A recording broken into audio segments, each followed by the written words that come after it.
We have heard many estimates kung gaano katagal ito. Ang naririnig natin coming out of the United States is 4 to 5 weeks. Hopefully, it will be less. And hopefully, before the 4 to 5 weeks, the level of intensity of the fighting will come down. Panawagan ko na rin ito sa taong bayan.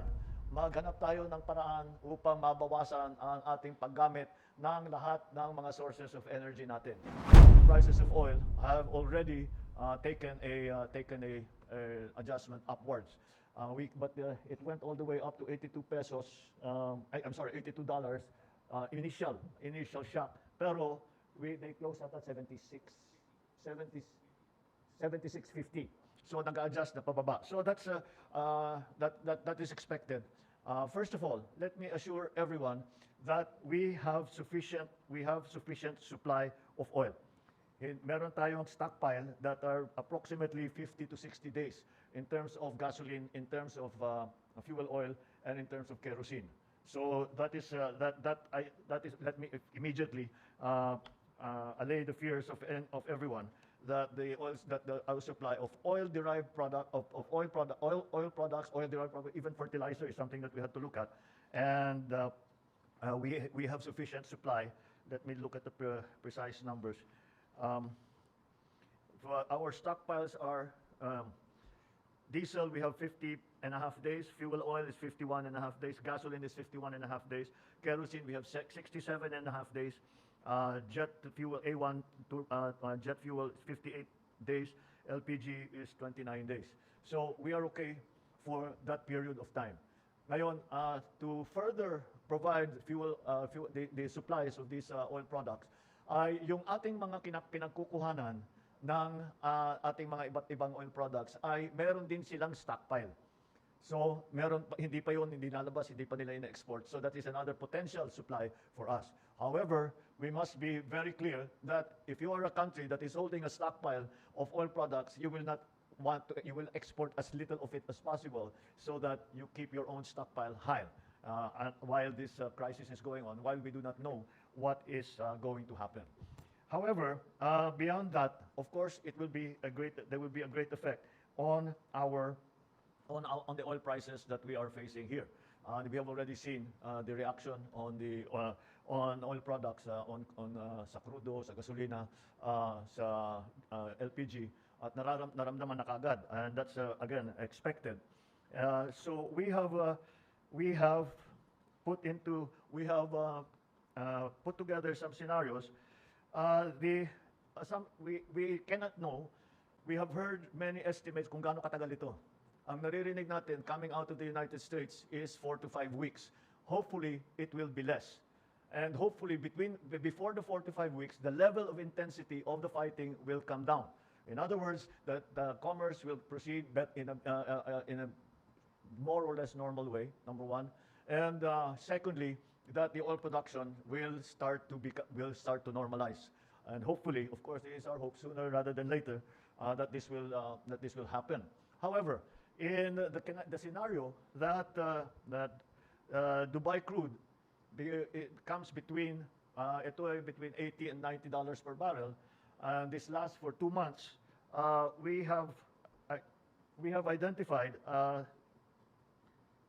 And assuming that Iran exports continue, although I don't think that is a fair assumption anymore, because that's going to be the first place that people the attacks will occur. So the response of the government, some of the interventions that we are thinking about, is to have targeted fuel subsidies to the affected area, to the affected sectors, such as the transport sector, the agri sector. The agri sector comes into play because fertilizer is a petroleum derivative that comes from the oil, and for fisher folk. As soon as oil prices breach $80 per barrel, meron na tayong gagawin, and we will use several of the funds. We will use the funds. For example, we will use the Pantawid Pasada program and the subsidy for farmers and fisher folk. We are also trying to look at the possibility of easing the transport cost burden to workers, for the traveling public, providing maybe no fare bus rides along major routes, and maybe to hold fares down on the transport, our public transport facilities. And of course, we are now going to look for whatever subsidies we will need to provide so that hindi naman masyadong maramdaman ng working public ang pangyayaring ito. There is also a proposal that we will examine further. I am going to talk to the leaders in both the House and in the Senate to maybe this is not yet a sure thing, but this is something that we are discussing, and it could be helpful. Is to give me the President the authority to reduce excise tax on petroleum products should Dubai crude exceed $80 per barrel. And wala pa tayo doon. But if in case that happens, then maybe this is something that we will have to, this is one tool that we will have to have. So I will discuss it with the leadership of Congress and to see it is going to be an emergency measure. It is not going to be a permanent measure. It will be something that we will dispose of as soon as the crisis is over. And there has been a coordination between the Department of Energy and the oil companies that whatever price increases they are going to institute, that they be done in a staggered manner. Wag bigla, para hindi naman biglang tataas ang presyo ng petroleum products ng langis. Ito ay yung mga produkto na ginagamit ng taong bayan ay dahan-dahan lang paaakyatin. And that will hopefully become a little bit less less of a problem to the working public. The other area that we looked into are what will be the effect on the remittances, because this is something that will affect the families of those that are remitting funds from our workers in this part of the world. Karamihan ng remittances natin ay talaga diyan galing.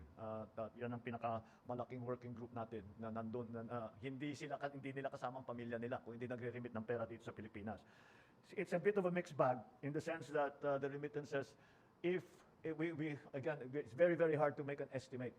Right now, most of these places, I would estimate, Sec Hans, would you estimate how many of the workers that are in the Gulf countries are presently working normally? Just a rough estimate. I would say a substantial number, maybe around 80-85%, Mr. President. That's what I'm getting. More or less 80 to 85%. Sinasabi nila, ang report nila sa amin, nagtatrabaho pa rin sila, na pumapasok pa rin sila. Kung hindi sila makapasok, meron silang mga work from home. So yun ang yun ang naging effect doon sa workforce natin sa iba't ibang lugar. The other effect of the other statistic which will have an effect on remittances is going to be the exchange rate between the dollar and the peso. So we will just have to watch that very, very closely and to see what the effects are. That's why tawag ko mixed bag. Halo-halo talaga. May aakyat, may bababa. Kasi kung umakyat ang peso, lumalaki ang remittance. Pero kung bababa naman, ang actual na dolyar na pinapadala dito, di bababa. We don't know where that balance is going to end as of now. So we are watching it very closely. And for those who are interested, there is some sensitivity analysis that we have done what the effect is per $1 of per barrel cost will be, and what the effects will be on inflation, what the effects with the DEB is here. Sec Arce has provided us with some numbers, but these are very rough estimates on how it will affect the economy. So right now, again, the problem that we have is that it is a very fluid situation. Now it's a very volatile situation. The information that we are receiving is limited, as you can imagine, as it is a war zone right now. And so we have prioritized, of course, the safety of our people who are in the war zone. Number one, that's always a number one priority. And secondly, after that, what the effects will be to the working public here in the Philippines, and what are the interventions that the government can take up, which I have laid out for you in a general sense. So we will have more I think each of the departments will, as we find out more, which of the departments all the departments will be able to give you a more detailed analysis of what we have. But again, please understand that itong mga numero na sinasabi natin ay hindi pa tayo nakakatiyak dahil hindi natin nalalaman kung gaano katagal pa lang mangyayari ito, gaano katagal pa bago babalik, gaano katagal pa yung presyo ng langis ay wala tayong control, and as you well know, paano ang galaw niyan, saan pupunta yan. Ay kasama na rin dyan kung anong level ng dolyar. Yung peso naman di gumagalaw as of now, pero ang dolyar ang tinitingnan din natin because they are all being, our remittances are being paid, are being sent to the Philippines in dollars. Okay, so that's the general gist of it. I will take a few questions and then I will leave it to the department secretaries to get in, to give you whatever more detailed information that they can. Again, please understand that we cannot give you detailed information, very detailed information, not because we do not want to, but because we do not have it. And we cannot, hindi natin, ayaw namin manghula o mag-speculate, tapos mag-react ng mga tao, may gagawin na sasabihin, it is worse than we thought, it is better than we thought. Mahirap magbigay ng mga speculative na especially the numbers. So, siguro wag na muna natin pag-usapan yung mga numero at kung gaano katagal ito. But we have, again, we are planning. So, meron tayong best case scenario, meron tayong worst case scenario. Nakaplano tayo paano natin tulungan ang ating mga kababayan na nasa abroad, lalo na sa mga Gulf countries. Paano sila maging ligtas, maging safe, paano sila mailabas kapag may pagkakataon na, at kung ano yung epekto dito sa ekonomiya natin, at kung alin ang mga sektor ang tatamaan, at kung anong maaring gawin ng pamahalaan para tulungan sila na hindi masyadong maramdaman itong mga pagbabago sa presyo ng langis at sa pag-adjust ng presyo ng langis up or down. Hopefully, it will come down to back the normal levels that we had previous to this war. All right, so I'll take 3 questions before I'll... Thank you, Mr. President. We'll take 3 questions from the press corps related to the President's announcement. First question, Ivan. Are you calling for a ceasefire, just like any other leaders in the globe? Are you, I will call for a ceasefire. Are you requesting for a ceasefire at least? It's not. We are not a party to any of this. Of course, we want the fighting to stop, but it's not the Philippines is not going to call for a ceasefire. The only people who can call for a ceasefire are those who are involved. We are only involved tangentially, if you want to call it that, because of our people who are there. So we have expressed support for the countries that have come under attack, and we have made our feelings known that we hope that this crisis ends as quickly as possible, and we are asking, of course, for the continued assistance for for the safety of our people. But let me do it now, if it will help. Let's hope that there is a ceasefire, and we, the Philippines, ask all parties to show restraint and to bring this to a close as quickly as possible. Thank you, Mr. President. The next question from Ivan, GMA 7. Mr. President, with the expected oil price hikes in the coming weeks and disruption in the global supply chain, I think it's also a fair assumption na tataas din po ang presyo ng ibang mga consumer goods. Are there certain goods that we are bracing for, and what interventions are in place? Well, it all depends on how long this lasts. Kasi kung matagal ito, doon mararamdaman. It takes a little while for these price shocks to go through the system bago maramdaman yung daily consumers na maramdaman nila sa presyo ng mga iba't ibang produkto. But because there will be, siyempre magkakaroon ng effect yan pero yung mga halimbawa, the only place where the transport has been disrupted is really in that area. So even if you think about it, yung mga barko na parating na rito, na papunta, mag-deliver ng mga goods, they are still traveling towards here. So that's why I'm saying it will take time for any of the effects of the oil shocks, oil price shocks, to work through the system. And of course, the prayer that we have is that before they work their way through the system, matapos na ito. So that hindi na masyadong maramdaman ng taong bayan. Thank you, Mr. President. The last question will come from Ann Soberano from Radyo Bongo. Mr. President, good morning po. Mr. President, kung magtuloy-tuloy po ang pagtaas ng presyo ng crudo sa world market dahil sa tensyon sa Middle East, ano po ang contingency plan ng gobyerno sakaling magpatuloy ang pagtaas ng presyo ng crudo sa world market? Nabanggit niyo rin po kanina na magbibigay din po kayo ng subsidy sa fuel assistance sa mga sektor ng transport and agriculture. So sa harap po nito, Mr. President, posibleng sustained oil price shocks, paano po babalansihin ng inyong administrasyon ang energy security, price stabilization, at fiscal sustainability? Well, I explained a little bit kanina, naipaliwanag ko na ng kaunti yung aming na mga intervention kung tawagin. Kapag ito ay ang presyo ng langis ay lumampas na sa $80 per barrel.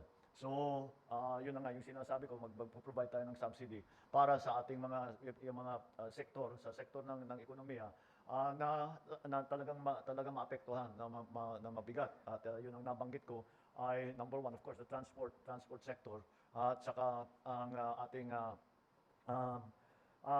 lahat ng gumagamit ng langis, but then, and that is of course that goes to everybody, but depending again on the price increases or decreases and the adjustments that will happen and how long those prices will be sustained or will last, depende yan. Kung masyadong matagal, iba yung gagawin natin. We are already looking into adjusting hopefully the excise tax on fuel, on the other elements na financially magagawa natin to lower the prices of other goods. But even in the worst case scenario, I think that we will be able to provide at least some support to those critical sectors, and I hope that this is something that we will not have to do. We are still hoping and we are still praying that this doesn't last too long, and I hope and pray that our people will remain safe, and that we will be able to weather this very difficult storm that is become global in scope. Kaya marami naman tayong hinahanda kung ang ating panalangin ay hindi mapabigyan at talagang patuloy pa rin ang labanan. Marami naman tayong mga interventions. The other thing that I missed is that we have given instruction and to all government offices to find ways to be more to save on energy. That applies, panawagan ko na rin ito sa taong bayan. Maghanap tayo ng paraan upang mabawasan ang ating paggamit ng lahat ng mga sources of energy natin. Ito ay hindi pa, kagaya ng sabi ko, sapat naman ang supply natin. Ngunit ay baka sakali, ito ay kakailanganin natin gawin ito upang mabawasan nga ang pagbayad dahil tataas nga ang presyo. At hindi lamang sana sa government offices, but we have issued a directive to all the government offices to find ways, to save energy in every ways, yung mga unnecessary travel, yung mga carpooling, yung mga bagay-bagay na ganyan. And these are things that the general public can do. We encourage the use of public transport, private vehicles. Punuin naman ninyo yung sasakyan ninyo. Huwag yung isang tao lang ang gumagamit. All of these things can come together. We will give further guidance in terms of that. We'll give further guidance. We will make public service announcements to make suggestions to people kung ano yung pwede pa nilang gawin para mabawasan ang kanilang paggamit ng energy. So that is the situation as we have it right now. Thank you all for coming in on this for this very rapidly called press conference. Magandang umaga sa Thank you inyo. very much, Mr. President.